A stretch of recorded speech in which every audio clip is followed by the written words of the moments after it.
Alain, lumière. J'atteste ici de la réalité du monde. C'est le plus bref serment possible.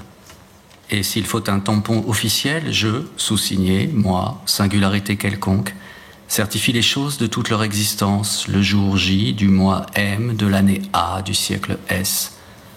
Pourtant, l'absence s'est multipliée depuis. C'est comme terrer désormais dans le long deuil qui vient avant mourir. Quelqu'un avait juré qu'il connaissait la recette miracle du vin d'été, framboise, cerise et un truc qu'on ne vend plus en magasin ou plus à moi. C'est dommage, mais je refuse de me réfugier dans les souvenirs où ça danse dispendieusement, sans souci du cœur ni du souffle, et tout finit assez tard dans la nuit, les t-shirts décolorés de sueur. C'était vraiment la fête, alors quoiqu'un mec inaccessible ou un autre transformasse toujours tout en regret, mais maintenant il faut bien constater que les feuilles tombent comme des brutes dans le précieux compost bio. Hier il a plu et aujourd'hui il va sûrement aussi. Il doit pourtant être possible de vivre, passer le stade des adieux. Peut-être qu'il suffit de trouver une communauté altruisto-accueillante en promenant partout son stéthoscope pour ausculter le pneuma des arbres et le corps craquant des oiseaux, ou la sieste des tigres et l'effarante diversité des formes. Ah, ici c'est bien. Il y a des troupeaux de vaches, des bancs de poissons, des meutes de loups, des essaims d'abeilles, des volées de rouge-gorge, des théories d'ânes, une horde de dieux, le gros gras grand monde, et chaque néo-aube, improvisé, inspire goulûment, nous révélant les règles provisoires du jeu. Ce matin, par exemple, clignoter une lueur d'espoir, même si à la fin un jour désensibilisé a eu lieu, sans un poil d'extase ni la moindre petite joie sensuelle de lumière configurée au vent. Si seulement on pouvait croire à une sorte de messie païen. Oh, voilà, devant nous les canapés enchevêtrés de la promesse, à condition qu'on accepte de proclamer les slogans, mais nada. De toute façon, je viens de comprendre sur le tas que le présent n'existe pas. Il n'est que l'ampleur anticipée du futur. La vie est belle si, et seulement si, il est encore prévu qu'elle le soit, disons dès demain, quand quelqu'un lancera d'une main experte des pierres plates et la physique miraculeuse des ricochets ondulera jusqu'à la zone boueuse des nénuphars. Et là-bas aussi, aura droit à son micro-frémissement de plaisir, comme à l'époque de la fête quand les mecs pissaient partout aux toilettes parce qu'ils étaient bourrés, et à la fin on respirait ému cette touchante odeur d'ammoniac. Bon, le temps, le train, la neige habillent le monde en noir et blanc, et dans la rue qui monte de la gare, les haut-parleurs diffusent des chants de Noël. Que demande le peuple? Pas juste la nature hospitalière, ni les flocons qui excitent l'enfance, ni les gaucheries gracieuses du bébé panda aux zoo, et même pas 5% de salaire en plus sous condition de prix constant. Mais quoi alors, qui rende la vie en tout point vécue et surtout vivable? C'est très simple. Le droit d'errer sans contrainte sous les brises hormonales, et peut-être un prénom placebo qu'il suffit de prononcer une fois par jour pour augmenter la durée des heures, 63 minutes et quelques dans le nouveau compute amoureux. Mais c'est comme dans la chanson, quand rien ne dit au revoir et rien ne prend non plus le temps de mentir. À demain. Et tout continue provisoirement comme ici, une ligne laborieusement après l'autre. Et c'est affreux, comme on dirait simplement de la poésie. D'un autre côté, la poésie est un genre d'échelle qu'il faut grimper pour pouvoir ensuite la rejeter comme dépourvue de sens. Wittgenstein. Parce que maintenant, nous avons rejoint les hauteurs. Jadis, à la campagne, on appelait ça boire le lait directement au pied des vaches, dans des sortes d'alpages Milka mauves. Mais aujourd'hui, c'est juste se connecter à la fluidité fourmillante. Un tel, par exemple, vient de publier une photo de profil avec un pull à col norvégien. Et un tel, une autre. C'est devenu difficile de suivre. Il y a trop de gestes non synchro, comme quand on claque une portière au mauvais moment et hop, doigt en sang, les urgences, 5 points de suture, si bien qu'il faut abréger les adieux. Donc Soi et le poème, on s'est réfugié dans la grange pleine de paille en espérant que ne s'y cachent pas seulement des rats, et dans notre ersatz d'étreinte impromptue, on théorise le désordre même de vivre. Par exemple, quelqu'un prend notre visage, et le dirige dans sa direction. Rien ne dit bien sûr que ce n'est pas un mirage ou l'effet fiévreux de l'angoisse parce que nous aurions atteint le jour fatal. Après, ce sera trop tard, affirme la pub, l'âme de la guillotine en main, vu que demain est un autre jour, Scarlett O'Hara, si bien que chacun est tenté de tester son prénom fétiche et appelle. Et certains ont dû savoir déchiffrer et prononcer, ou avaient la voix méliflue qu'il faut, car voilà des regards se retournent, et les autres, il leur suffit d'envisager la suite. Envisager au sens de recevoir doucement l'absence au visage, c'est ça. Et donc, c'est le lendemain, et ceux qui nous accueillent se comptent sur les doigts d'une main atrocement mutilée.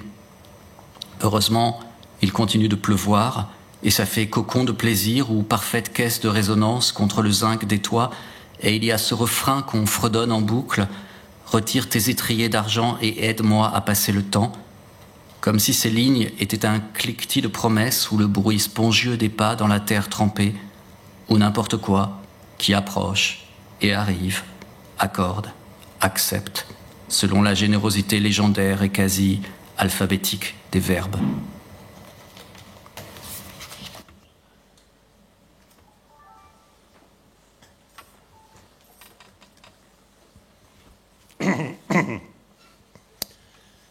Mesdames et messieurs, bonjour.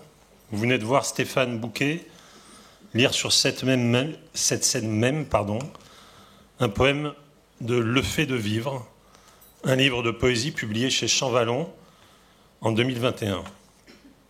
Cette lecture avait eu lieu le 30 mars 2021, il y a 4 ans. Stéphane Bouquet avait alors 54 ans. Il est mort le 24 août 2025. Dans ce poème, vous l'aurez entendu, le poète nous adresse une invitation. Il doit être pourtant possible de vivre passé le stade des adieux. S'il nous dit qu'il doit être possible de vivre passé ce stade, celui des adieux, il est un peu plus discret sur la manière dont nous devrions vivre ce stade.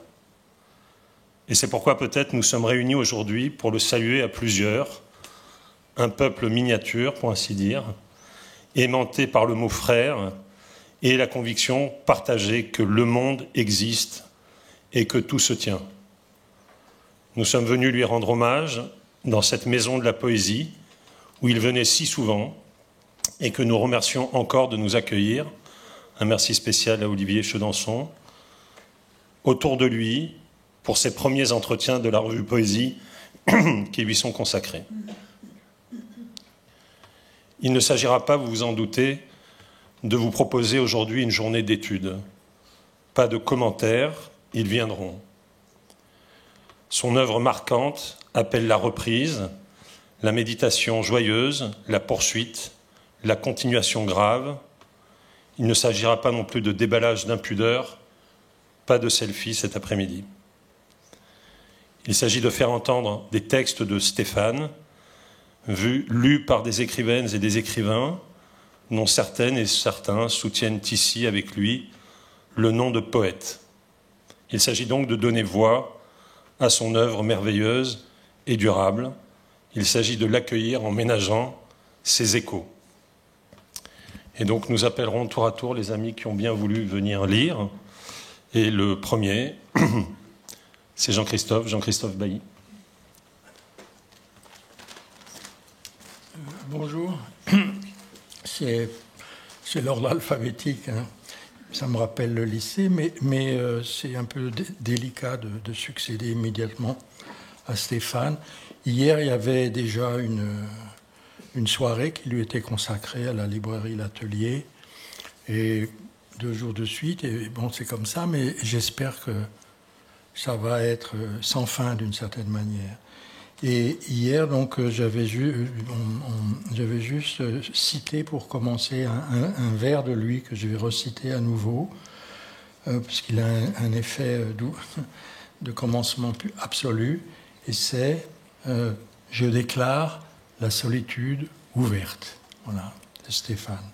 Et moi, j'ai choisi de lire simplement des extraits de ce long poème qui s'appelle « Bibliothèque des pluies », qui est récent, et qui est paru justement dans numéro de la revue Poésie qui s'appelle Météorologie. Voilà. Est-ce posséder un esprit pluviose si l'hospitalité vers les noms mineurs de la pluie, crachin, bruine, ondée, grain, grêle, grésil, plège, qui font une sorte de free and fought hug, trempant tout lentement.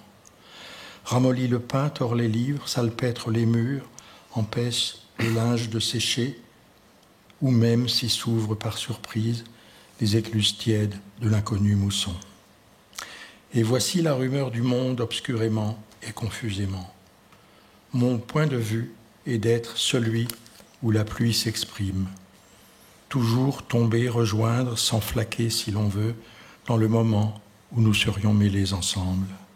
Un silence de pierre et de foin, une libellule, elle aussi, silencieuse, la pluie sur le seuil de tomber. La pluie tombe, paraît-il, entre 15 km/h et 30 km/h, sauf si le vent y met du sien. Je crois que je préfère les pluies de petites foulées, celles qui font un bruit léger, chevreuil de pluie, cliquetis craintif des griffes animales sur le zinc, s'approchant avec une faroucherie ostinata. Je saute un passage. La neige tombe en moyenne, hors vent, à 3,6 km/h, en moyenne et en vertu de ses 35 formes de flocons. Le ralentissement de la neige lui fait franchir un saut qualitatif, amuissement, lentement, doucement. La neige augmente l'étreinte de l'air. Peut-on l'appeler, cette chantilly de caresse, la neige ou la neige nage. Et est-ce la raison pour laquelle, dans nos contrées du moins, où il neige plutôt trop peu que trop, la neige contient presque toujours une joie enfantine, une enfance que par mystère elle aurait su préserver et qu'elle viendrait sans arrêt réveiller en tombant, comme si il neige et on se sent à nouveau dans un emmitouflement d'enfance. Même le sérieux Wallace Stevens le dit, quand il neige toujours aussi une petite enfance heureuse, utopique donc, à venir. One is a child again. Nous revoilà enfants, mais ce qui se perd en route est aussi notable, le repos hertzien de la pluie. Il pluvine, pluviote, pleuvasse, ou plutôt le bruit de la pluie claudique dans la cour, pendant que le goutte à goutte de la perfusion ne fait aucun bruit, sauf le lentement du lointain horizon guérison. C'est comme l'autre soir. Le soleil a glissé sous la masse nuage noir, alors la lumière est devenue magie byzantine. Tout était subtilement trempé dans l'or mûr des icônes. On aurait dit l'heure de prier, et ce n'était finalement pas difficile de savoir quoi. Prête-moi un peu de ta survie, ou bien concrètement, fais cesser cet harassant hoquet. Tout ce qui existe est vivant, ai-je lu. Même les draps jaunes hôpital, même le livre, même la lampe allumée dans la nuit, même la peur qui se tient tapis tout près derrière le halo électrique. Le moyen de l'apaiser, je peux demander de l'aide à l'ange nouveau, ASMR. Écoute et concentre-toi. Bruit blanc factice et en boucle de la pluie, mais proche sinusoïde de ton rythme cardiaque. Ondée douce sur un lac calme ou sur un ruisseau à pente lente. Bambou qui dégoûte. Je ne pense pas, dit-il, que trompe d'eau sur un toit de tôle te convienne. Et maintenant, tout doux, tout flou, tout dort. Ce texte avait été donc publié dans le numéro 191-192 de la revue, le numéro intitulé Météorologie, qu'avait concocté Stéphane avec Marielle Massé. On va maintenant voir et écouter une vidéo de Marie Borel, une amie de Stéphane de longue date. Et donc, je vais demander à Alain d'éteindre la lumière. Tous les dormeurs du monde sont pour les plantes vertes un sujet de conversation. 4 mots, 4 murs, un secret, quel secret?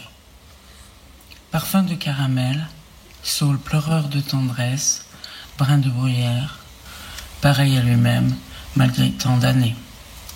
Tu l'as déjà dit.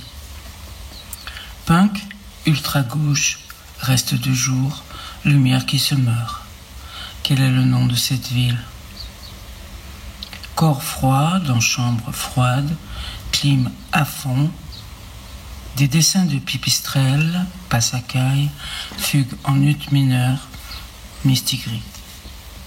Anesthésie.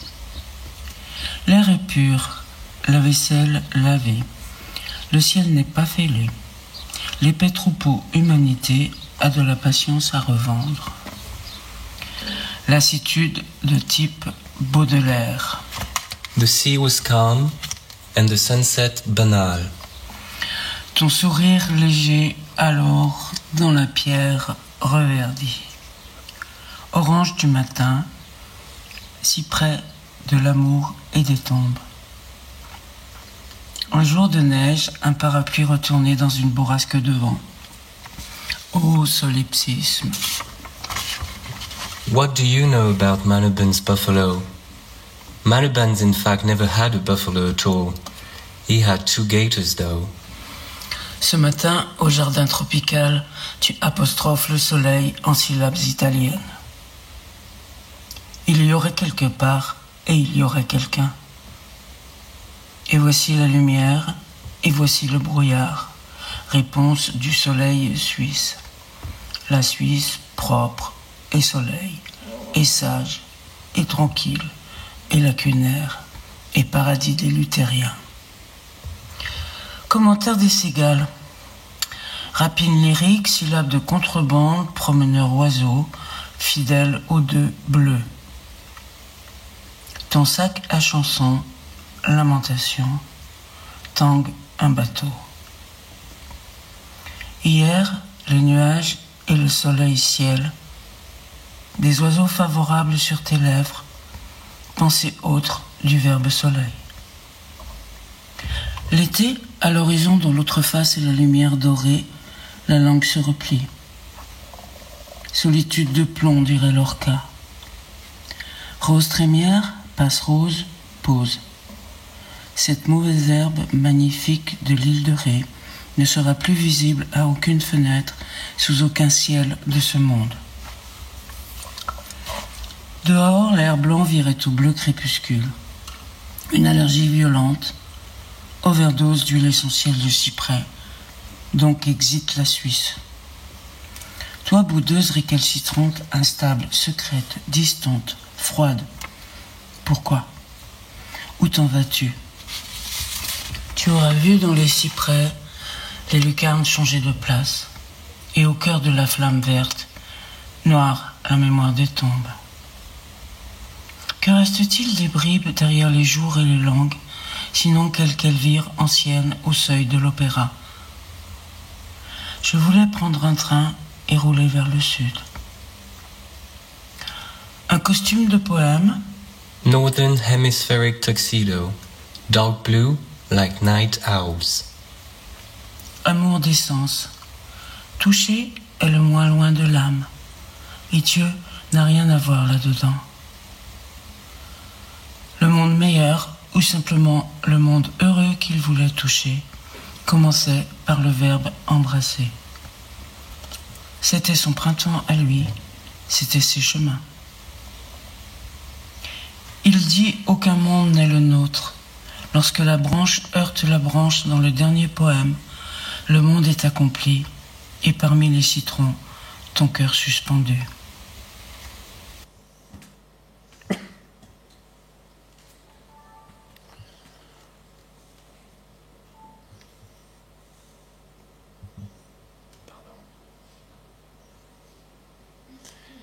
Et maintenant, Alessio Baldini, ou comme il est dit dans Tout se tient, adesso Alessio. Merci. Donc je vais lire 2 poèmes de Stéphane dans l'année de cet âge, son premier livre, son premier recueil. Et ensuite un texte que j'ai écrit ces derniers temps. Poème pour des vagues. Dans les vagues où je joue aussi, clapotent des garçons étroits et bruns. Il y a des chances que je vais mourir, sans plus pouvoir en toucher un, ou bien très tard la nuit, quand la ruine que je deviens se sera un peu effacée. Poème pour les vagues. Je glisse ici un chant intime pour un sextueur de voix. Au fil du carrousel des ans, je suis chacune, surtout celle-là qui attend, ou celle qui se jette entre violette et étang. C'était Noël à Granville, nous étions à la lisière du Cotentin tant aimé. Un jour, patiemment, j'ai réussi à l'emmener à la plage en début d'après-midi. Nous étions devant les vagues, le vent sifflait comme à toute heure, comme une consolation venue nous aspirer de loin. Son chapeau en laine rouge, blanc et bleu, et ma doudoune grise, qui était désormais à lui, l'emmaillotaient. Il avait l'air d'un enfant. Oui, tu as raison, je l'ai toujours cru aussi. Un enfant qui attend une glace ou d'une barbe à papa rose dans le bec d'une mouette. Nous étions devant les vagues, mais je ne sais si nous les regardions vraiment. La marée était si basse que tout pouvait avoir une fin, que tout pouvait avoir une solution, que tout. Qu'il se pourrait que nous sortions un jour de la syllabe orpheline d'une classe vagabonde de mots, que je le recueille un autre jour dans un thé au milieu d'une île profonde, que l'espoir, sentiment vaguement fruité, tendant irrémédiablement moisi, nous ramasse. Espoir, étymologie dubitative farfelue jongleuse, dans le vide sidérant intracrânien, espoir qui expire comme les pseudo-ex de Tanger, les botox de décembre, les Xanax et tous les X des inconnus fortuites dévoilés. Douleur arithmétisée qui ne rime à rien. Espoir final d'un jour qui est une lettre cachetée. Espoir d'anachorète de la nuit, façon Novalis ou Young, plutôt Novalis. Espoir d'allonger, soigner, poursuivre, prolonger l'étreinte. Pendant que Lausanne bannit les signes et les poètes cancéreux, excite les andromaques, je pense à vous, pendant que les gens, amis, collègues, oncologues, cousins, machins, lavent le linge, la rancune, l'admiration, exécutent, délibèrent, jouent la scène, disparaissent, ragotent, arrêtent même de me parler parce qu'ils découvrent que je suis avec lui, qui a rarement mâché ses mots, et moi aussi. Pendant que fais-tu ou que fais-tu, disait-il, l'air apotropaïque d'un rite trisyllabique mâché à longueur de journée. Je fais suivre, me débrouille, assure, assume, m'emmerde, dis-je. Pendant que j'arrache, creuse, signe, cherche, range, ne jette pas. Cherche le refrain pluvieux à repêcher, m'accroche à une nuit de velours où nous jouons à cache-cache. Un oiseau favorable viendra me dire qu'il trace la route, cherche l'ogive, rentre dans le poulailler, pendant que fracas inaltéré d'un jour sans trêve. Un jour à la maison de la poésie, à la baraque Popo, comme on disait, entre un nounours et un Clément Marot, conversation, le principe poétique, la poétique d'une vie sans parole, cacher sa cicatrice parmi les haleines d'un chenil, il la lèche, langue panacée, nez humide dans les oreilles, et puis voilà, yeux de verre, estomac troué. Nous étions donc devant les vagues, tout à coup, j'ai songé à me faire engloutir dans ces vagues avec lui partir à la dérive, qui est un concentré de vie, ou plutôt un climax de désespérance qui n'est qu'une sorte de bouffée délirante, de délivrance vitale et annulation heureuse des contretemps des jours. Car je serai ponctuel quand tu seras nuit, je serai de ton côté à déceler les années de beaucoup d'insomnie et de pas calme, j'aurai ce visage que je sais ne pas avoir, je dirai des mots à peine pour t'arrêter sur l'unique limite qui disparaît. Éteins la lumière. Il était accroupi devant l'océan, les nuages ne savaient pas qu'ils étaient des nuages, les crustacés étaient en grève, Normands et Parisiens s'affairaient au marché. Il ne bougeait pas, il écrivait. Dans une bulle, disait-il. J'ai imaginé que la ligne de crête labourée par les vagues délimitait la longueur de son vers à venir, dans sa bulle couvée, dans l'accroupissement tendu, allongé, raccourci, tracé, soupiré, promis, juré. Je rêvais d'être grain de sable dans ses mains, devenir huître, mourir à la mer, disparaître dans son poème. Lui la sèche, l'encre noire secrétée sur le sable, sur moi, pendant que nous deux, éternisés par les vagues, jour après jour, dans l'axiome de la mer qui brasse, récupère, disperse, sauve. Stéphane éteint la lumière. Stéphane.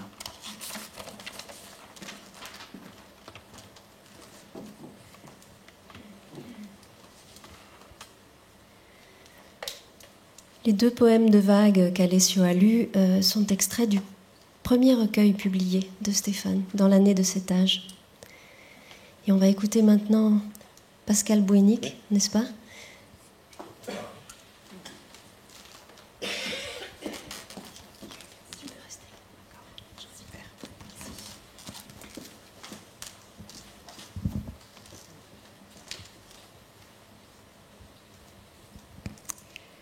Donc je ne vais pas lire un texte de Stéphane, mais je vais poser une question en prose. Il faut toujours un peu de prose avec la poésie. C'était au milieu des années 90, en 95 peut-être, chez un ami. Si je me souviens bien, il y avait des étudiants et des gens des cahiers du cinéma. Stéphane Bouquet écrivait déjà dans la revue. Il venait d'avoir 27 ou 28 ans. Il était très beau, on le regardait beaucoup. Mais la chose qui me revient immédiatement à l'esprit, c'est la surprise que j'ai eue en entendant sa voix pour la première fois. Il est toujours étonnant d'associer une voix à un visage. C'est un étrange précipité. Ça peut passer de façon anodine, mais pour Stéphane, ça a été un sursaut.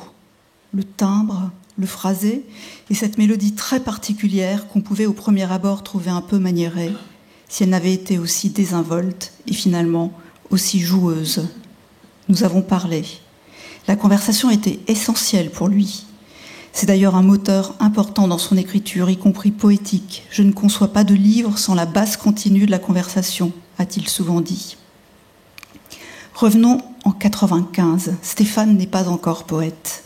Et j'entends cette voix, très rythmée, une ligne mélodique, une densité qui donne un relief fou à ce que Stéphane dit.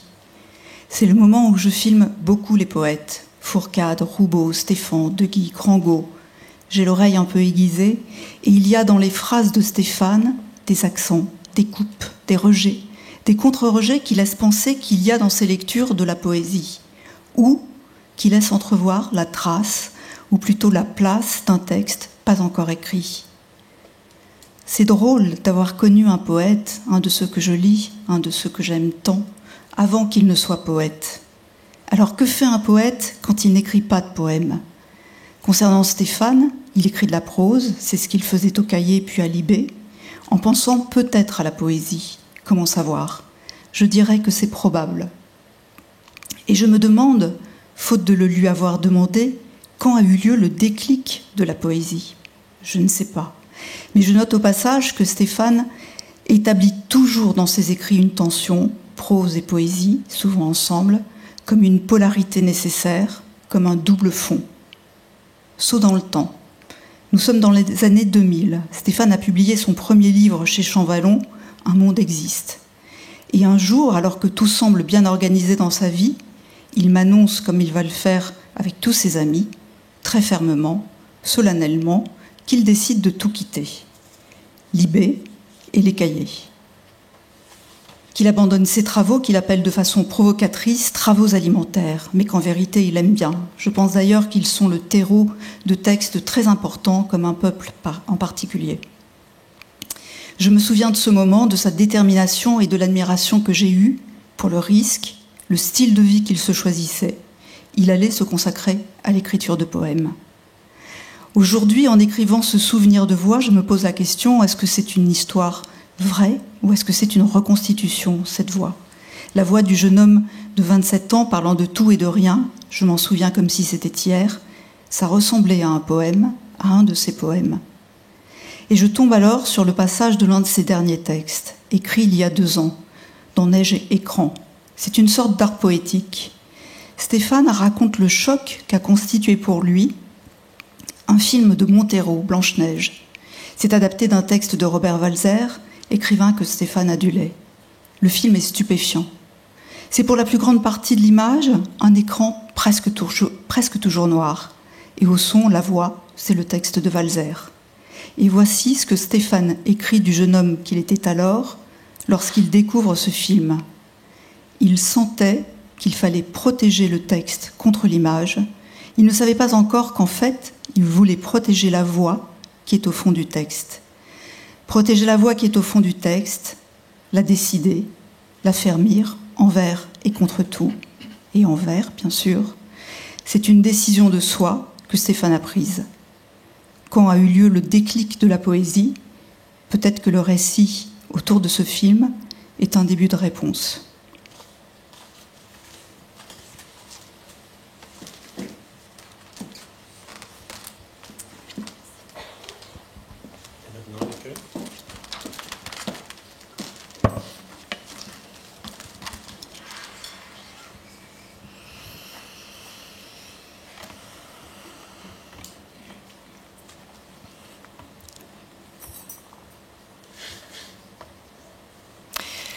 Stéphane, frère de l'eau et de la lumière,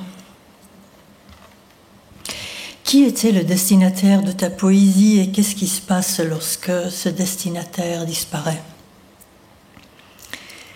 C'était la question au centre de notre dernier entretien, fin juillet, sur Tout se tient. Pasolini t'a devancé par son écriture qui s'élève du substrat de la joie, abjoie, en partant de la joie et du joie, jouissance.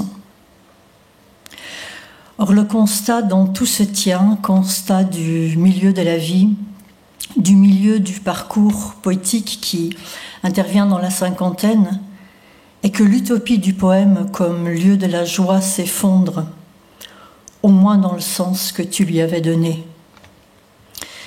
C'est parce que le monde avait changé de manière désespérante, parce que l'époque avait changé, parce que le poète que tu es avait changé à travers le temps, tes lectures et tes méditations. L'utopie du poème, déployée dans un monde existe, le mot frère, vie commune, les amours suivants, le fait de vivre, avait été possible grâce à cet engloutissement sensoriel dans le monde, où la libido sexuelle était à pied d'égalité avec la libido d'écriture, même si le sexe n'atteignait jamais ce point de fusion, me disais-tu, que l'écriture pouvait combler.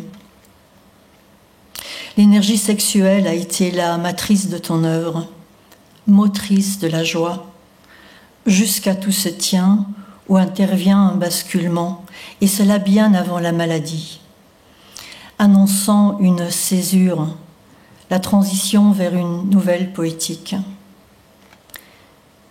La célèbre phrase de Celan, « Le monde est loin, il faut que je te porte », continuait à te fasciner dans la mesure où la question était devenue si le poète doit porter le monde ou le monde le poète.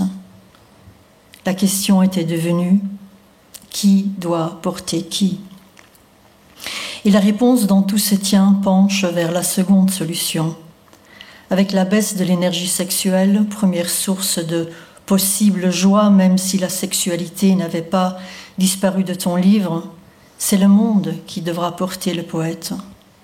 Ton livre réévalue la question du possible paradis déployé dans ton œuvre, celle de comment être présent à la présence du temps, maintenant que l'utopie de départ se dissolvait. Ce paradis s'articule dès lors de deux façons, tantôt comme quelque chose de noir, une misère, tantôt comme quelque chose d'encore possible, une île intermittente à l'horizon, atteignable, où l'on éprouve la sensation, comme tu disais, de pré-paradis. Tout se tient est donc un livre d'abandon, et en même temps le lieu où certaines choses sont préservées.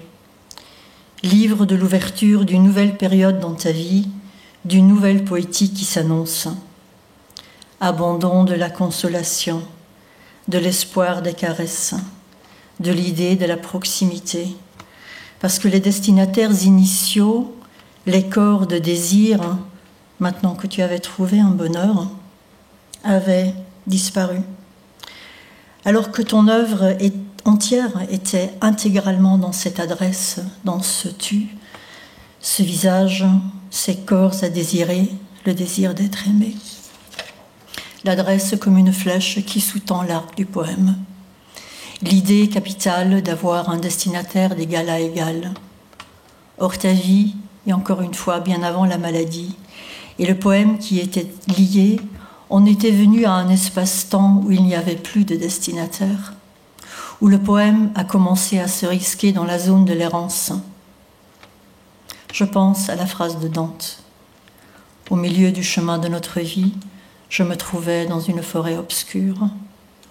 Tu étais dans cette forêt obscure, celle où articulait une parole sans destinataire.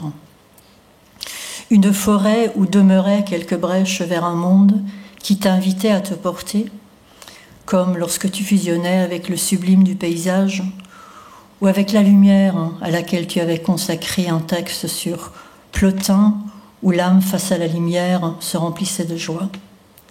Toute la question dont tout se tient, question qui, désormais, demeure ouverte, était donc de réimaginer le destinataire, de déplacer le centre même de ta poétique, un exercice de sensibilité et de pensée où le parcours poétique de Pasolini a fonctionné comme un exemple. Stéphane, frère de l'eau et de la lumière, éternellement jeune, plein d'audace, ami intense, fidèle et loyal, ami perspicace d'une exceptionnelle vivacité d'esprit, Stéphane frère combatif, force de caractère, ténébreux, méfiant, secret, voire timide, mais aussi tout le contraire, ouvert, franc, testant la limite, charismatique. Frère de l'intuition, t'es plongé dans l'impalpable, l'invisible, le complexe. Étant contemporain et lié par différentes choses ayant trait à nos destinées, tu as été celui qui me devançait, avec qui je pouvais tester la pertinence des hypothèses poétiques. Ami capable de me révéler à moi-même à travers mon écriture, tout comme j'ai tenté d'être pour toi cette lectrice capable de te révéler à toi dans tes processus de métamorphose et de redéfinition vers quelque chose de plus absolu. Stéphane, et je reviens d'une autre façon encore à la question initiale de l'adresse, premier destinataire vivant de mon écriture, comment vais-je avancer maintenant que tu n'es plus là, même si ton horizon demeure ?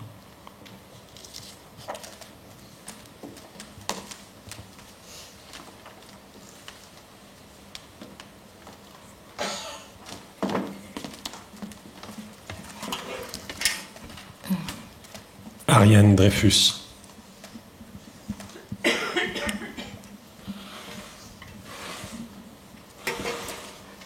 Ramer à deux, un bateau, l'un sait les étoiles, l'autre sait les tempêtes. L'un guidera par les étoiles, l'autre guidera par les tempêtes.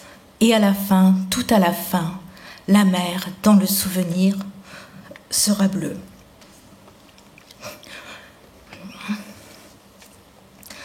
Quand j'ai envoyé à Stéphane ce poème de Rainer Kunze, je ne savais pas alors que la mort allait le faire passer dans une autre embarcation que la nôtre, que nous serions réunis pour contempler le souvenir, voir que la mer était bleue, et relire ses lettres pour revivre sa présence dans ma vie, refuser que les souvenirs soient autrement qu'au présent.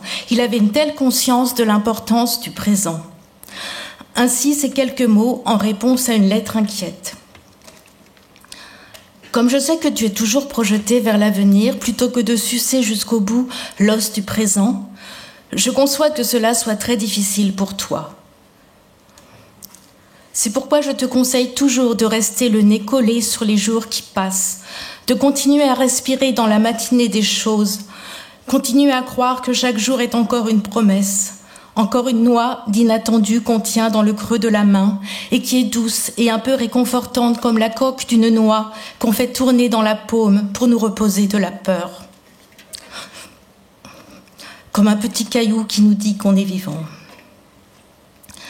Rares sont les poètes d'aujourd'hui qui travaillent l'image avec une telle gravité, avec une si tendre gravité, avec la conscience que c'est une façon d'accroître nos contacts avec le monde, de le sentir davantage là et de mieux le partager, nous qui sommes au fond des bêtes craintives qui aimeraient tant avoir confiance. Comme il le dit si bien dans son avant-dernier recueil « Le fait de vivre », par ce moment heureux et déchirant, je cite, « Et puis quelque chose se passe, un rien, comme si une femme trouvait que le drap a été mal tendu sur la corde et l'étire mieux, pour qu'il sèche plus vite sûrement, et finalement, parce qu'un geste a été fait, notre cœur n'est plus ce lapin terré derrière les côtes, quémandant de son museau qui pointe, la main tenant ou tendant, l'herbe fraîche, regarde, j'ai déposé l'herbe dans ta cage. La poésie est bien un geste qui espère tout autant qu'il donne. Écoutez cette phrase toujours dans le fait de vivre. Toute phrase est une biche qui attend le cerf. Elle dit l'incomplétude et pourtant elle est si magiquement belle qu'on désire à peine au-delà d'elle, mais le désir bien sûr est encore là, sera toujours là pour l'ouverture, comme Stéphane l'exprime par le titre du dernier poème de Tout se tient, « Je suis une porte entr'ouverte ». Il se laissait ouvrir par la moindre parcelle du monde. Il avait beau commencer une lettre de l'été 2005 ainsi, peu à raconter quant à moi, ma vie étant des plus monotones, très vite écrivant, car je crois que le regard ne lui suffisait pas, l'écriture l'accomplissait, il nous rappelait que rien ne vaut la vie vivante. Je cite, « Je suis partie en vacances une semaine dans le Tarn et des garçons faisaient de la moto sur les terres poussiéreuses des collines. Dommage pour le bruit, mais pas dommage pour l'existence qu'ils rajoutaient au monde. Pas dommage pour le soulignement de chaque chose qui naissait grâce à eux. Plus intense les bosquets d'arbres où passait leur beauté propre. Et ce jour au village où je les ai regardés des heures, je dis ils, mais c'était d'autres, jouer aux boules, et je ne pensais pas, ils sont loin et inaccessibles, je pensais, ils vivent, quelle merveille, qu'ils existent encore, qu'ils se survivent encore, que tout cela me soit encore confié. Je le garde, oui, je le garde et je le protège. » Il avait besoin de dire et sentir le monde pour s'en envelopper et se laisser bercer par toute la vie vivante qui le constitue. M'avait frappé une phrase entendue dans un film de Brissot et que je lui rapportais car elle me faisait tellement penser à lui. « Je suis un berceau qui se balance au-dessus de la tombe. » Autre parole qui me fait penser à lui, cette réponse de Colette, questionnée ainsi. « Pour vous, Madame Colette, la vie a-t-elle un sens ? Et même un sens unique, je pense. Elle ne va que dans un sens, elle ne va que dans un sens qui est de quitter la vie. Qu'appelez-vous un sens ? » Pourtant, ce sens unique, Stéphane n'a cessé d'écrire pour le prendre en sens inverse. Extrait de Dans l'année de cet âge. Je nettoie la cuvette des WC, je frotte avec l'espoir d'insensé de retrouver la peau immaculée d'avant. Espoir vain, comme le dit ce livre élégiaque, mais il y a dans d'autres des moments très plaisants où il fait pour ainsi dire l'éloge du ménage une fois qu'on l'a fait, parce que c'est à nouveau un matin dans l'appartement, une vision et une sensation de premier jour. Même se couper les ongles, motif qu'on retrouve plusieurs fois, par ce désir sans doute que rien n'échappe à la poésie, elle est désormais dans ce sens. S'il constate à ce propos dans le premier livre, livre de la mélancolie et de la solitude, « Je me coupe les ongles des pieds, ils sont moins parfaits qu'avant. La kératine des pouces a cassé, les petits doigts sont quasi sans écailles. Je vois bien que partout s'insinue l'épreuve de la mort commencée. » Il écrit dans le poème final de Tout se tient. En attendant, se couper les ongles durcis est une façon, comme une autre, de remettre le compteur à zéro. Même s'il aspirait plus à l'horizontalité qu'à la verticalité, j'ai envie de dire que Stéphane, qui se dégageait de plus en plus de la mélancolie, a été arrêté en plein vol.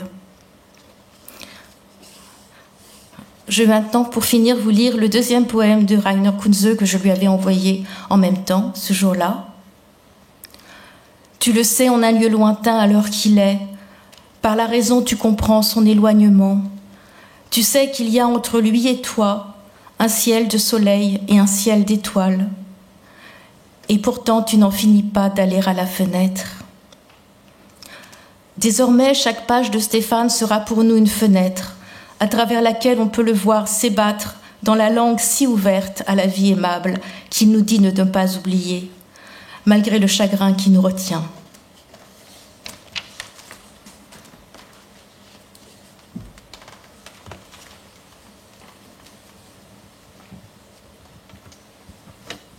Voilà, on va maintenant écouter, merci Ariane, on va maintenant écouter un poème que le poète Peter Ghezzi, qui est un poète ami de Stéphane et que Stéphane a traduit au moins 2 fois chez Corti avec Archéophonie et maintenant Le Noir. Et Peter, qui est de l'autre côté de l'océan, nous a envoyé un poème que je vais vous faire entendre. Donc Alain, on n'est pas obligé de faire Le Noir parce que c'est juste... After Catullus, I arrived somewhere. No map, just noise, a sparking neon humming its blue ruin through salt, bright water, wind of fragments, old voicemail. I arrive somewhere, brother, ghost at the edge of a mute park, a place no longer place. I end up weeping, the air a gray tissue, your name stains. They say your ash, fine, still. I speak to the urn, to the cold, to a thing that holds what used to flame. They took you mid-song, wrong time, wrong night, no fix for that. And now, what remains? A clumsy ritual, a silent bouquet, the hard candy of tradition, these thoughts unfinished on the tongue, mid-bloom. So here I am with this sad gift, some spare change, small coins. I drop the offering into an abyss. Brother, still that word, even now, even here. The tears show up late like drunks, like money. They ruin silence. I let them. So this is it. You're the after, I'm the echo. Hail and vanish in the godless shine. Brother, no brother, still brother.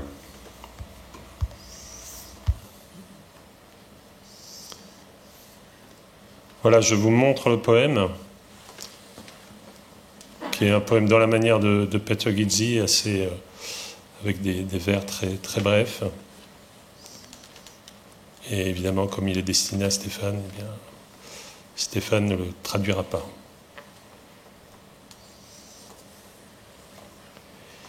Et il se finit par le mot « brother », qui est un mot aussi important dans la poétique et dans l'éthique de Stéphane. Brive, frère, non-frère, frère encore.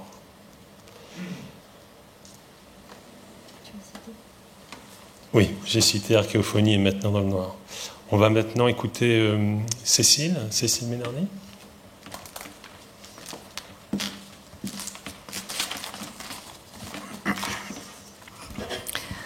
J'atteste ici de la réalité du monde, c'est le plus bref serment possible, et s'il faut un tampon officiel, je sous-signer moi, singularité quelconque, certifie les choses de toute leur existence, écrit S.B. dans le fait de vivre, faisant du serment un performatif pur, pur performatif de la vie, pur performatif de l'existence. Plus performatif, c'est impossible. Plus performatif, et là j'ai l'impression d'écrire comme lui, tu meurs. Et moi j'atteste ici de la réalité de sa mort. C'est le plus bref serment possible, le serment le plus stérile et le plus triste, mais le seul qu'il m'ait permis de faire quelques semaines seulement après sa disparition. Pourtant, poursuit-il, l'absence s'est multipliée depuis et c'est comme d'errer désormais dans le long deuil qui vient avant mourir.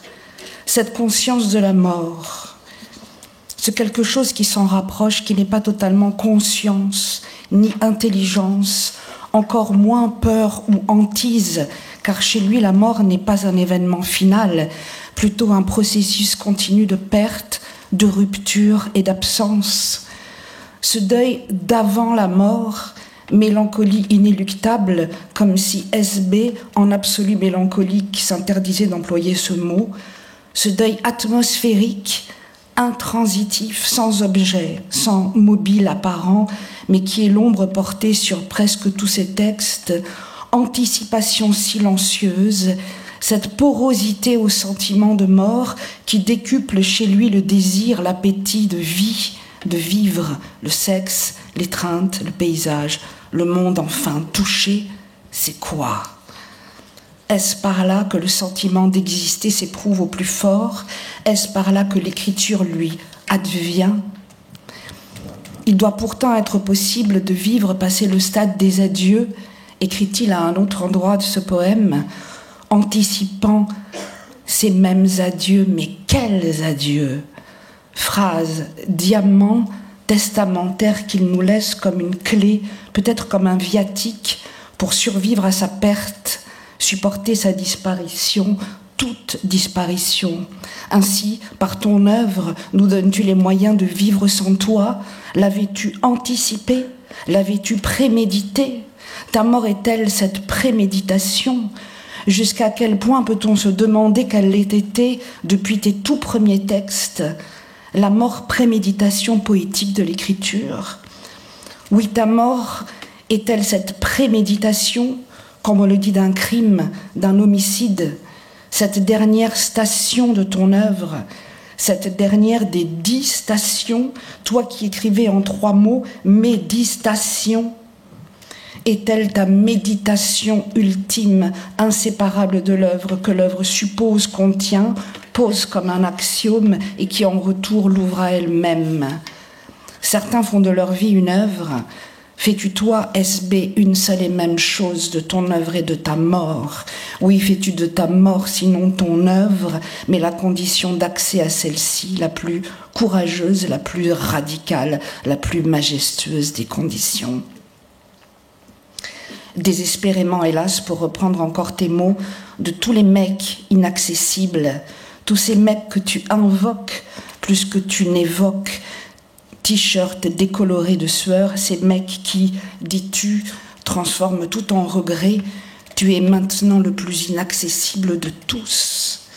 Mais clignote cette lueur d'espoir dans tes poèmes, car si ceux-ci sont une manière de faire durer ce qui est parti, de construire une mémoire qui résiste au temps et à l'oubli, et de conjurer et de faire taire la fin de tout, alors permet que je fasse cette hypothèse que ces mêmes poèmes ont le pouvoir de ne pas te donner pour entièrement mort, quelque chose de pasolinien qui dirait non plus « invece di morire scrivo su di voi », mais « invece di essere morto scrivo dentro voi tutti ».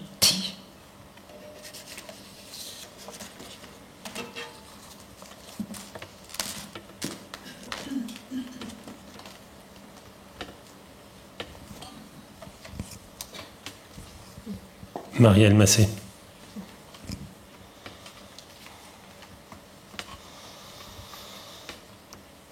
Si nous aimons tellement Stéphane, c'est parce qu'il est extraordinairement aimable. Si beau, si doux, si attentif, si drôle, si étonnant, infiniment tendre, infiniment intelligent. Mais c'est aussi parce qu'il nous fait aimer la vie, nous la fait aimer follement, sans démenti, sans peur. Et l'amour de la vie, dans l'œuvre et peut-être dans l'âme de Stéphane, c'était et c'est avant tout l'amour de l'amour. Le désir, la caresse, le baiser, la peau, la sueur, la pénétration, la merveille du corps. Et avec l'amour de l'amour, tout vient. Le bonheur des paysages qui courent se blottir contre nous comme une portée de chiots. La joie de l'océan, c'est-à-dire le miracle de la marée, qui nous rappelle 2 fois par jour l'absolu bonheur d'être étreint. Le plaisir des visages et des rencontres.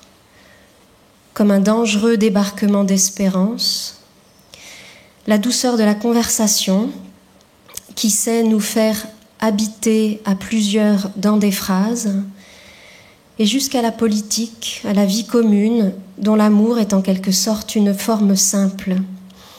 Alors j'ai choisi de lire un poème d'amour, un monologue d'amour en fait, monologue de sexe et de bonté, parce que l'amour est, pour de vrai, la seule chose qui compte. Certains disent que la main qui caresse ma peau déclenche une chaîne de nerfs électrisés et le sentiment d'entrer dans la durée interminable. Quelque chose maintenant va traverser tranquillement la mort. Et pas seulement. Certains disent qu'un sexe qui gonfle, un sexe plein de veines, contient tous les verbes en venir, de, ou pro, ou re, ou survenir, et pas seulement. Certains disent que sucer quelqu'un égale couver avec délicatesse toutes les vies qui se déroulent sur la terre, la vie de l'apprenti ouvrier dont les mains s'abîment vite, la vie du footballeur professionnel, la vie de la caissière qui attend 22 heures et court vers le RER de 22h19, toutes les vies maintenues dans la bouche avec précaution, prudence, compassion, et pas seulement.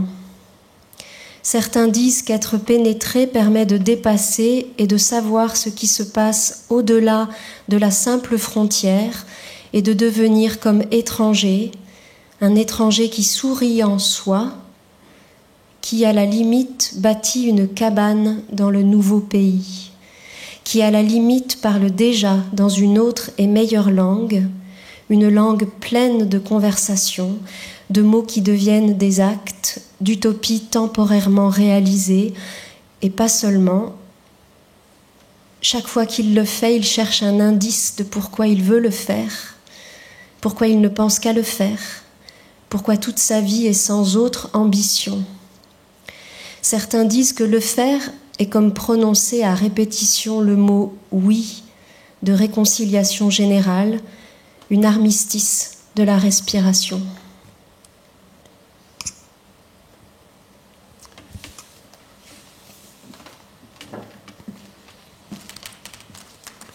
Florence Moreau.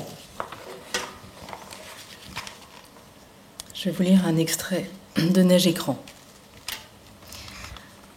Je nagerai dans beaucoup d'autres rivières et fleuves et dans bien des mers, car j'ai une passion pour la force de l'eau, pour sa façon de nous étreindre et de nous emporter. J'ai une passion pour tous les mots en fleu, fleuve, flux, fluide, flotter, flocon, fleurir, effleurer, effluve, méliflux, et même pantoufle, et toutes les consonnes liquides. Émile Benveniste, le linguiste dont j'ai parlé déjà, dit quelque part que le mot rythme vient d'un mot grec, rhythmos, qui voulait dire le cours de l'eau. Quel hasard, ou si ce n'était pas un hasard. J'ai une passion pour le rythme donc, dans sa version force fluviale. J'ai un goût immodéré pour la façon dont le rythme nous étreint, et un goût excessif aussi pour les étreintes, et même les images d'étreintes. Un jour, un ami m'a envoyé une photo et j'ai su aussitôt que c'était la couverture du livre que j'étais en train d'écrire. J'aime l'étreinte qu'on y voit, et le fait qu'on ne sache pas si les deux garçons se désirent ou se consolent. Vu le titre de la photo qui a l'air de parler de catastrophe, ils se consolent plutôt. Mais désirer et consoler ne me semble jamais si éloigné. Dans cette photo, j'aime surtout beaucoup les deux bras mains au premier plan et qui mangent la photo, celui de la fille, celui du garçon. Cela rejoint ma passion pour les mains, pour le don que font les mains. J'ai lu quelque part, j'ai peur toutefois que ce soit dans un magazine chez le dentiste, que chaque être humain possédait sa hiérarchie des sens qui déterminait sa façon de s'engager dans le monde. Si c'est vrai, alors pour moi vient en premier le toucher, puis l'odorat. La suite du classement s'avère plus confuse. Entendre vient-il avant voir, ou l'inverse? Bref, c'est dans ce livre, Nos Amériques, que j'ai commencé à ajouter un nouvel étage à ma théorie poétique. J'avais eu tort de croire que le poème devait dire quelque chose, alors qu'il devait faire quelque chose. Faire quelque chose de ses mains. Faire quoi? La même chose qu'un fleuve, tenter d'étreindre couler vers, se jeter dans autre chose. C'était cela qui m'avait sidéré dans la question de Lénine, je crois, la solution qu'elle contenait sans que je le sache, que faire. Le poème, au fond, ne dit pas quelque chose. Le poème n'a rien à dire, il fait. C'est aussi pourquoi j'aime tant la citation de Ceylan, « Le monde est loin, il faut que je te porte ». Le poète ici porte, il fait quelque chose. Le poète est un verbe d'action. Même si finalement je ne suis pas d'accord avec Ceylan, je ne crois pas que le poète ait une responsabilité si grande. Je crois que lui échoit surtout et seulement de fabriquer des relations, des liens. Ou bien peut-être qu'il ne fait pas vraiment le poème, peut-être qu'il fait seulement faire à qui le lit. C'est ce que répète le Christ dans ce film de Pasolini. Je suis venu pour vous toucher. Et toucher dans ce film a un sens très concret, très sensuel. Le film touche concrètement grâce à la multiplication des zooms qui s'avancent vers les visages. Le cinéma, à mon sens, est un grand art du toucher parce qu'il a inventé des dispositifs de l'étreinte. Le zoom, bien sûr, le travelling qui caresse le monde, mais aussi le montage alterné quand la durée des plans semble se resserrer autour d'un moment fatidique, ce moment où la bête désir saute sur sa proie, par exemple. Le cinéma, donc. La danse encore plus. Je fus un spectateur passionné de danse, car me fascinait l'espèce de corps unique que semblaient constituer les danseurs quand ils se portaient, quand ils se tournaient autour, quand ils farandolaient, quand ils se glissaient les uns entre les autres, quand ils se retenaient au bord du déséquilibre, quand ils se rattrapaient. Promis si tu tombes. Stéphane écrit en amont de cet extrait de Neige écran: l'obscurité de la poésie est une façon qu'a le poème de demander de l'aide. La main du poème est donc humaine, humble, surtout vivante. Si elle ose demander de l'aide, c'est qu'elle assume sa propension au désir et son besoin de consolation. Le poème se jette dans les bras de l'autre, il mesure le vertige, risque le vide, cherche éperdu l'étreinte, celle de celui vers qui il se tourne et oserait le rattraper, le serrer contre lui. Un équilibre. Ce qu'il faut, affirme Stéphane, dans le fait de vivre, c'est pouvoir prononcer « c'est ici » de temps en temps coïncider suffisamment avec la proposition que nous font les choses lorsqu'elles courent se blottir contre nous comme une portée de chiot ou nous caresser façon vent de sable. Étreindre, verbe d'action à conjuguer au temps du présent, au temps du mouvement. Alors pourquoi vouloir quand même faire un film, interroge Stéphane dans Agnès et ses sourires. Précisément à cause de ce que nous apprend Agnès, le personnage. Ce qu'il faut, c'est faire, puisque d'une manière ou d'une autre, faire, c'est toujours le faire. C'est-à-dire inventer des conditions de possibilité de la joie, de l'insouciance, du bonheur, du pré que disaient les troubadours de l'utopie. Le poème n'a rien à dire, il fait. Pour Stéphane, le fait de vivre.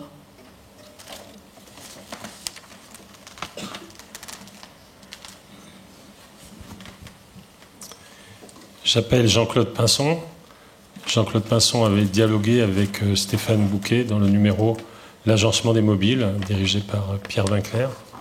Et ce dialogue était aussi une introduction à ce que leur poétique partage. Ami très cher, ami précieux, ami supérieur, Stéphane, plutôt qu'un ami très proche, était pour moi, pour le dire en langue troubadour, un ami de loin, d'éloigne. De loin, parce que si nous nous téléphonions et échangions par courriel assez régulièrement, nous ne nous rencontrions qu'en ces rares occasions où il m'arrive de venir à Paris. La dernière fois, je ne peux l'oublier, ce fut le 19 juin. On se retrouva chez Compagnie, la librairie avec Alessio, avant d'aller déjeuner tous les trois chez Jaffar, un resto tunisien à 2 pas. De loin dans l'espace, mais aussi dans le temps.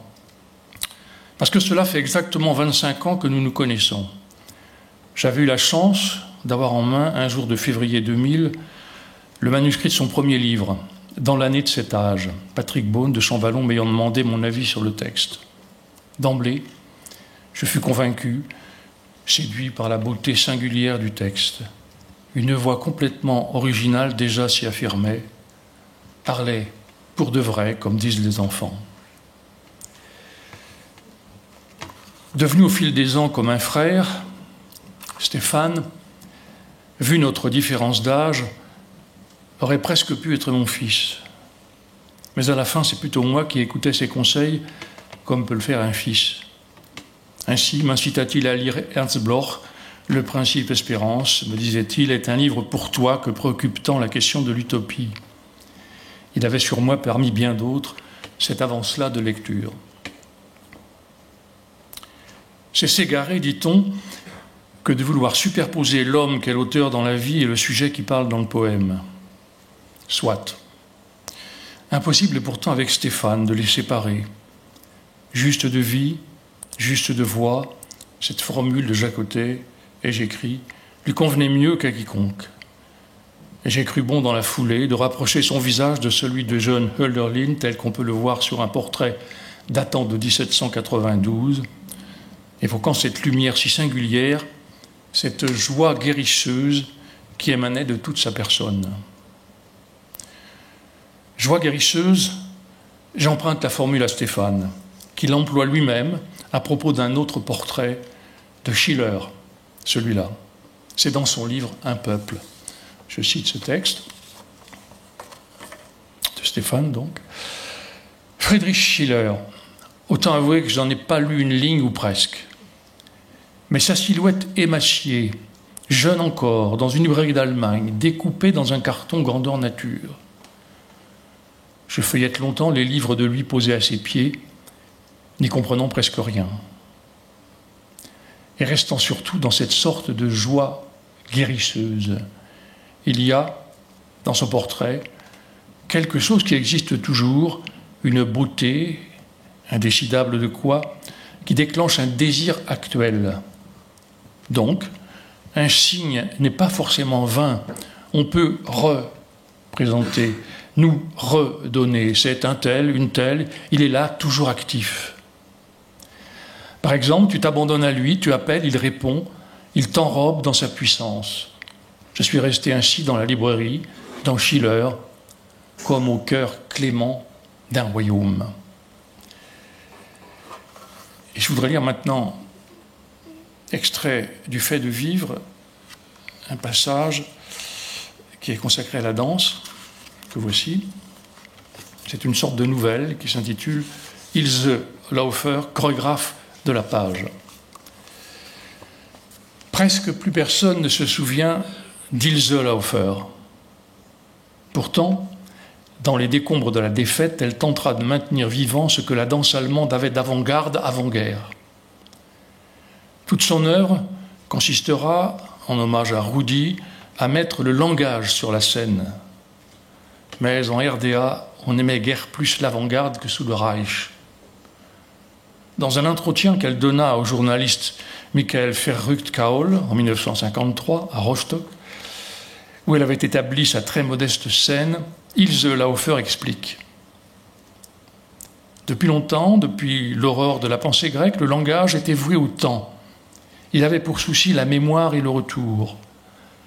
Mais aujourd'hui, plein du nouvel espoir socialiste, le langage doit se déprendre du temps et se livrer à l'espace qui désigne la seule route progressiste non soumise à la mémoire du futur. Il faut spatialiser le langage.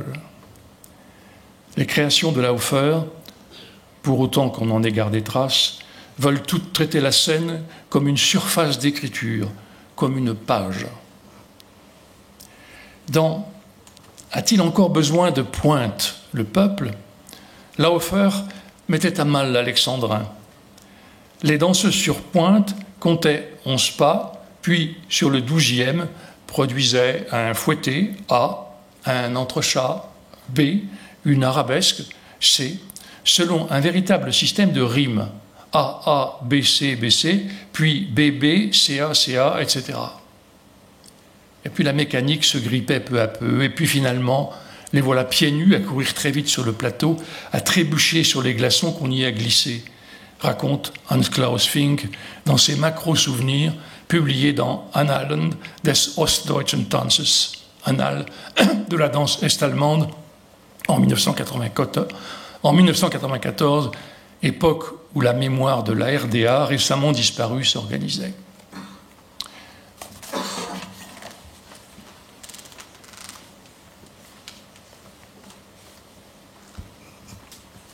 Virginie Poitrasson.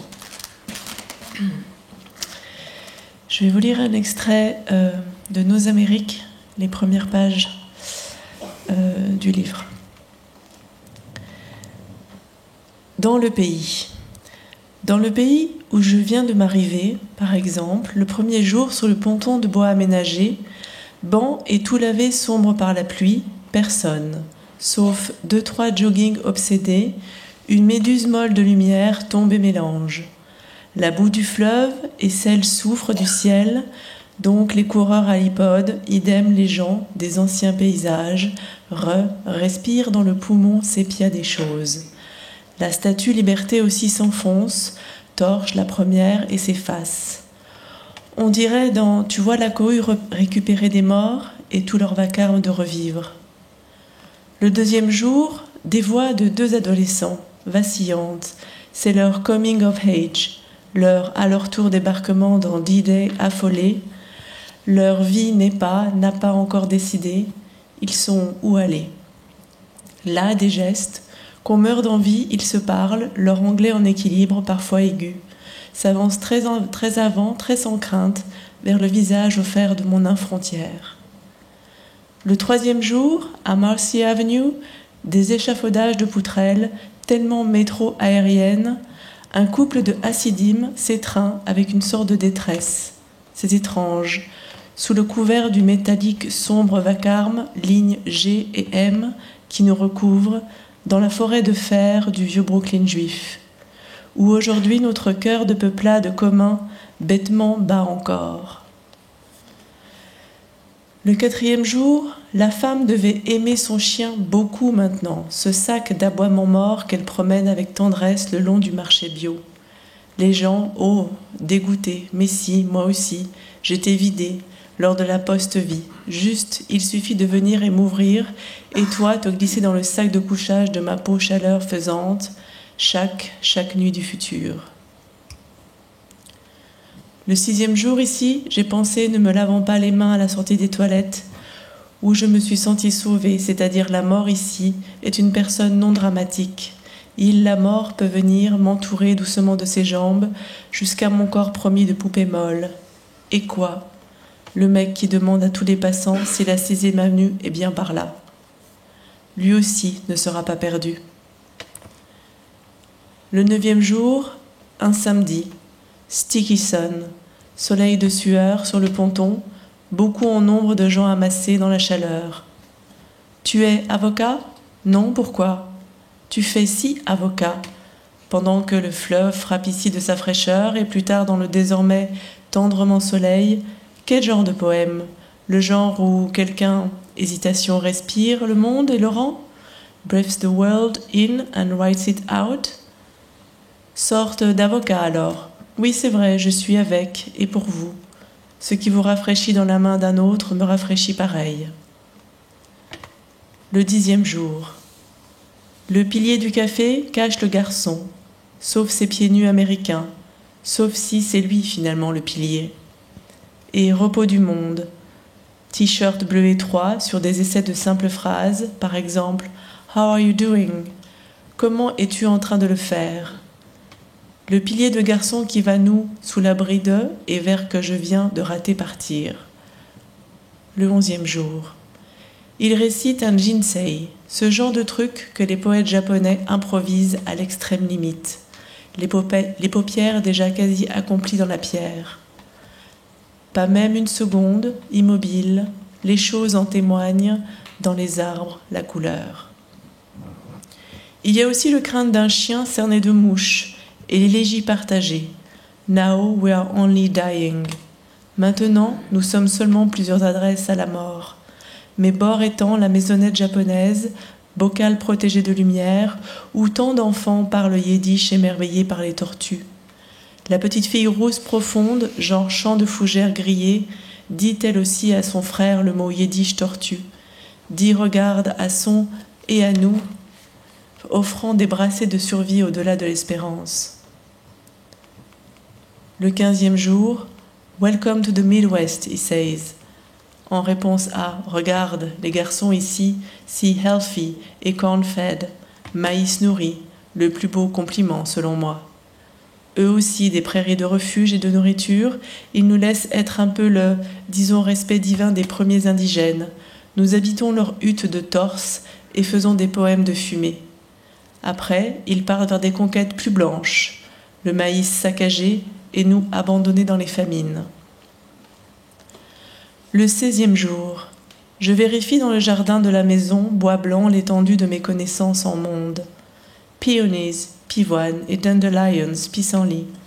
Le mot cardinal, même en français pour la première fois, je vois sa fugacité rouge. Crever la frondaison folle de sève d'un arbre, campus plus tard, pique-nique du commencement, bluegrass band, profondément planté soit pareil dans un parterre, de gens en entier respirables. Le 6e jour, la piscine, et derrière les panneaux de vitres sales, encore reçu l'appel des arbres. Viens, rentre dans la patrie d'ombre, accours à la convocation de frissonnante enfance.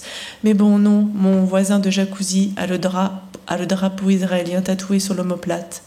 Ça tombe mieux, la terre aussi nous est promise. Sois le Messie bienvenu si tu veux.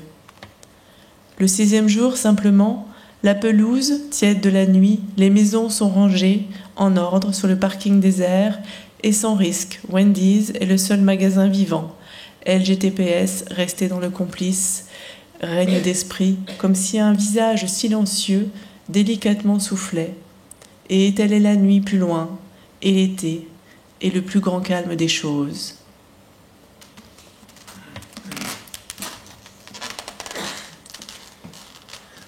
Alors on va maintenant écouter Fabienne Raffos, qui devait être là et qui malheureusement a eu un petit accident un petit accident. Et donc elle n'est pas là. Et donc elle nous a envoyé une lecture de traduction de Peter, justement. Et on va l'écouter à nouveau. C'est pas la peine, je pense, Alain, d'éteindre la lumière. Pour cet hommage, j'ai souhaité partager avec vous la voix de Stéphane, traducteur, qui rappelle dans une note de la Cité de Parole « La poésie est toujours traduisible ». Dire que la poésie est intraduisible, c'est ne pas comprendre ce qu'est la poésie. La langue n'est qu'un moyen de la poésie, elle n'est en rien sa fin, son but. Le but, ce serait plutôt d'inventer une forme de vie. Et dans une interview qu'il a accordée à Frank Smith sur France Culture, il dit ceci: « Traduire maintient pour moi un contact avec l'activité poétique, me permet de continuer à inventer des formes en me reposant sur les formes d'un autre. J'ai commencé à traduire dans un but totalement personnel ou pratique. Qu'est-ce que je pourrais réutiliser dans mon propre travail et qu'est-ce que ce poète peut apporter à la langue française ? Je ne veux pas déformer le texte source, je veux que le texte déforme ma langue. » Pour renouveler sa propre langue d'un côté, tout en gardant la ligne de son projet d'écriture de l'autre, Stéphane n'a traduit que des poètes proches de sa recherche. Par exemple, une poésie de la quotidienneté, Paul Blackburn. Une poésie qui renouvelle le lyrisme, Peter Gizzi. Une poésie pour se placer dans la conversation, James Skylar. Je vous propose donc une courte lecture de 2 poèmes. Le premier est de Peter Gizzi, le second de Skylar.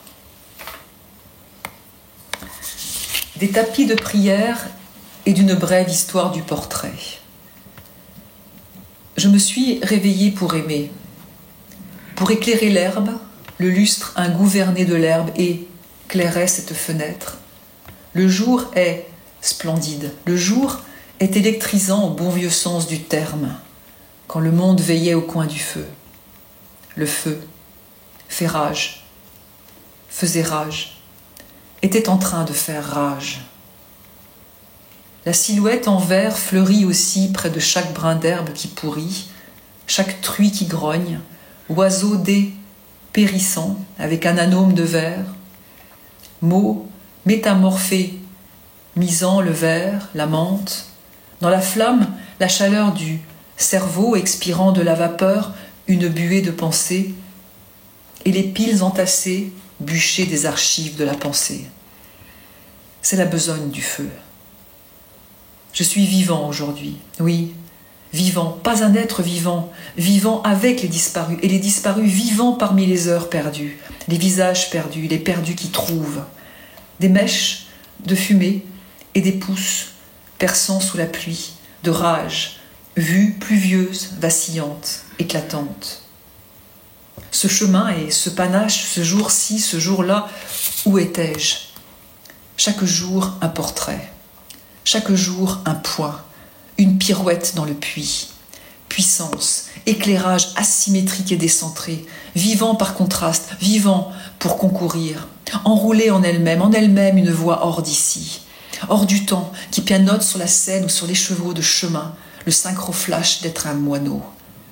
Moineau totalement épuisé, pauvre petit moineau du temps figuré, colloque adressé, aplati, béatifié, tombant sur mes genoux.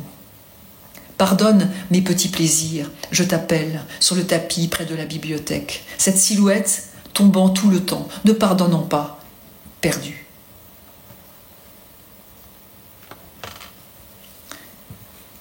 James Schuyler, décembre. Un sourire dans la rue peut suffire, pas la peine de déshabiller tout le monde. T'as pas visité les Alpes ? Non, mais j'ai vu du train qu'elles étaient noires et zébrées de neige. Avoir et donner, mais aussi apercevoir des traces qui sont des révélations.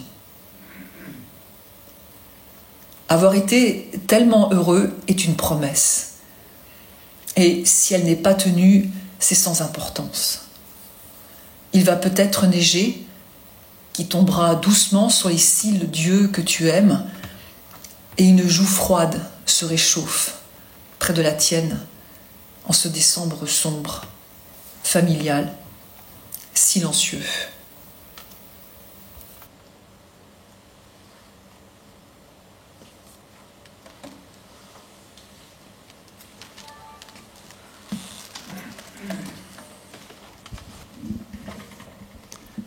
Pierre Vinclair.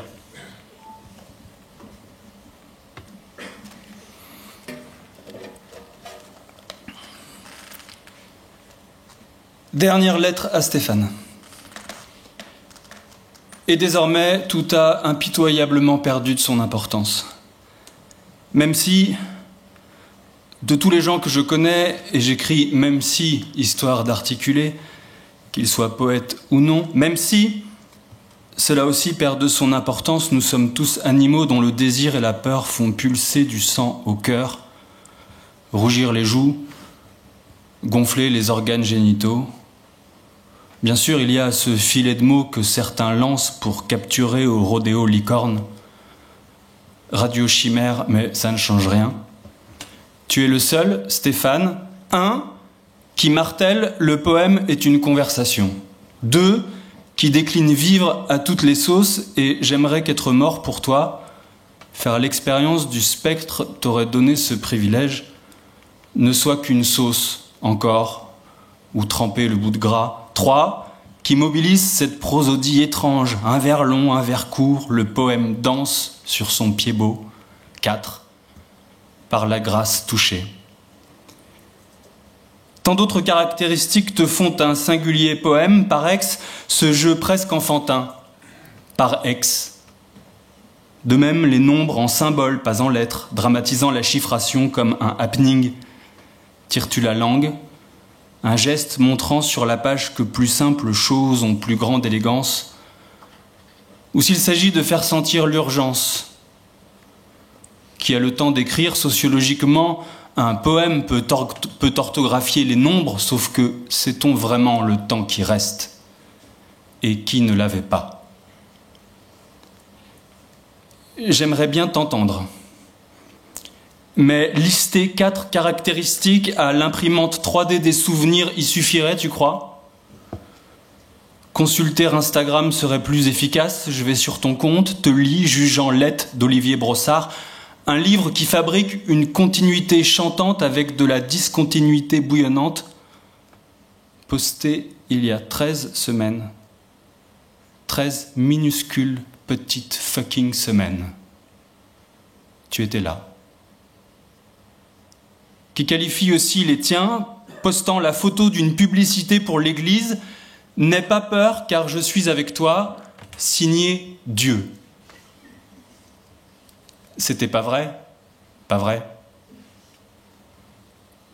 comme tous les amis bouleversés qui n'ont plus que ça, parce qu'on est tous là à cliquer comme des malades sur tes publications dans le silence, la nuit et les images s'ouvrent comme si tu nous ouvrais la photo d'une page de Ramu, par ex, que l'application m'invite, aucun commentaire pour l'instant, à lancer la conversation.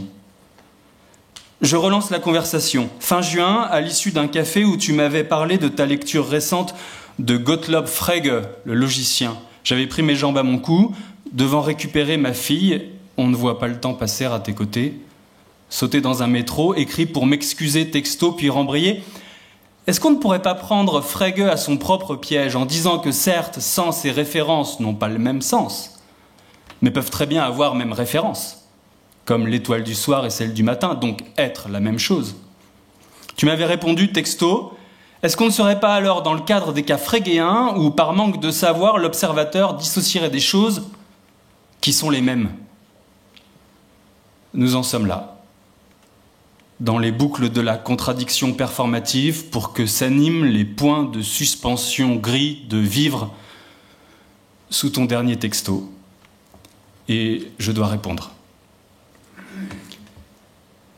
Si tout se tient, il ne faut rien dissocier, ou bien rien ne se tient d'autre qu'un livre où l'on fabrique une continuité chantante avec de la par ex, etc. On est mobilisé incessamment par les états du monde, le référent hypothétique d'une métaphore suspecte, alors scrute-le. S'il est nommé, il peut avoir la dignité de tous les autres, comme si le marbré de la signification comptait, comme si encore la recette matérielle était seconde, presque fictive, du sens sans référence, ce qui existe répondant au pli d'une phrase, au secret de la grâce, à l'alternance, vers long, vers court. Il y a des corps sur scène. Fais-les danser, onduler, s'embrasser, puis dis-moi s'ils sont faits des mots de la pensée, Stéphane. Tes mots. Quelqu'un a disparu, tu évoques toutes ces choses qui ont sûrement plus de sens à deux ou un autre sens insaisissable sans toi.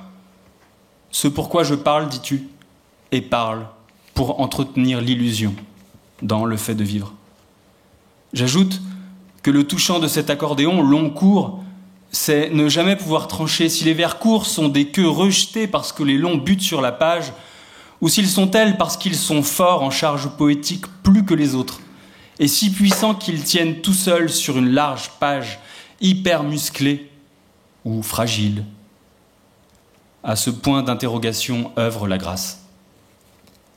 Les phrases prennent vie et nous conservent. Vers long et court, c'est plus et moins, le yin et yang, une torsade, par où continuellement s'enroulent l'un pour l'autre soleil et lune, sujet, objet, le monde, la ribambelle des êtres, le carnaval des apparences, l'amant, le roi, la métaphore, s'émancipant et toute la guirlande des trucs aux caractéristiques clignotantes, et toi, avec ta voix, le timbre clair et le sourire d'intelligence, les yeux, l'esprit, bon sang, Stéphane, je t'ai trouvé dans le poème. Le nez collé sur la vitre de la matière, tel un fossile de moustique pris dans la pierre, toi, dans ce livre reflet se reflétant à la surface des reflets du cake marmoréen du sens. Ça marche, Stéphane. Ça a marché. Ça marche, la poésie. Maintenant, on sait ça marche. Tu peux revenir maintenant.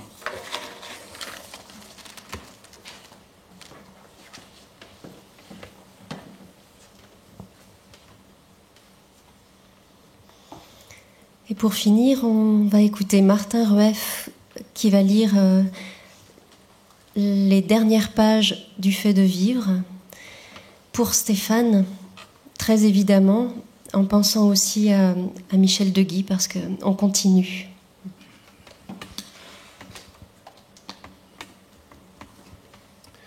Bon, ok, d'accord. Mais au bout du compte, c'est quoi vivre ? 1.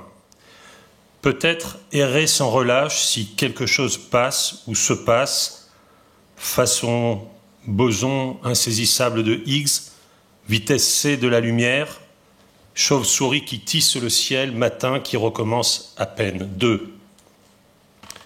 Cela arrive et peut, pourra, nous effleurer de si près, bienvenue dans la zone aléatoire de tangence, un jour, même nous, ce jour de nage dans la rivière rafraîchissante et le surpeuplement de libellules.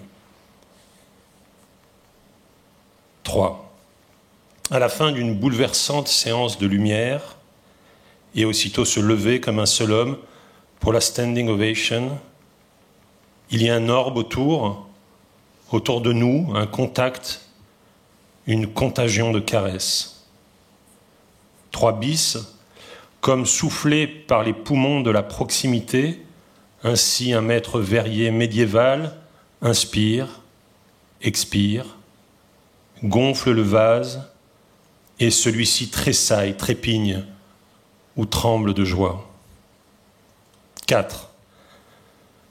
Aussi bête que l'eau des plantes qui nous asperge au hasard d'un balcon ou marcher sur un rat, par mégarde dans la rue, dans la nuit, dans New York, et cela aussi, on pourra dire, c'est arrivé. 5. Tout ce qui exige une délicate attention. Planches pourries, chauffards ivres, barrières de corail, îles à fleurs de mer. Fais gaffe, mon cœur, ou aussitôt c'est la mort. 6. Jadis, dans l'irréel fabuleux, un pied tape dans le sable. Poc. Une bombe de poussière rose, et on espère, si surgit un génie comme Zouit, hors de la lampe de notre envie, avec dans ses mains tous nos vœux. 6 bis. Touche-moi, main, bouche, corps, n'importe quoi. Touche-moi dès demain, dans la prochaine ressemblance également fabuleuse. 7. Je dis comme. Et aussitôt j'ai assez de force dans les mains pour faire glisser, disparaître, doucement, le triangle, tristesse, ou le rectangle, solitude, dans l'étoile plastique de la joie. 7 bis, parce que ceci est finalement comme cela. Et toi, par exemple, comme moi, ou presque comme moi, ou assez comme moi, pour que coïncident les destinations. 8. Ou ce terrible désir d'établir le contact, répète-t-on ad libitum et le blablabla. Alors des phrases comme une technique humaine de s'épouiller, vu les singes imberbes que nous sommes devenus, privés en outre de la virtuosité des arbres. 9. Cette foule, est-ce enfin la vie si quelqu'un nous photographie de loin, envahi dans une mousson de verdure, est-ce si la tisane au thym, les ouvriers du bâtiment, si la vaisselle à faire, les cris et les merles dans la cour, si la voix des voisins, 10, tout, y compris l'horizon sans limite et le soleil trop brutal, les vapeurs de la douche, fais super gaffe, mon cœur. 11, suffit-il alors de suivre, garder le rythme et d'affronter sereinement son adversaire l'escrime? Parade, riposte. Touché, dit la lampe verte qui vient encore de clignoter. Égalité. On continue ?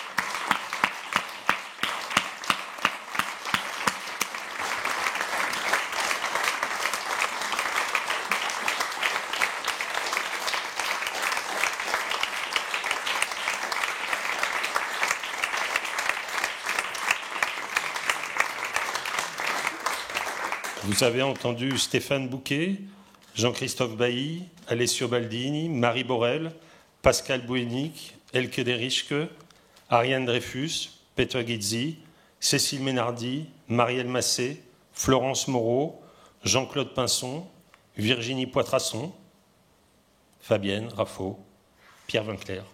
Merci à toutes et à tous.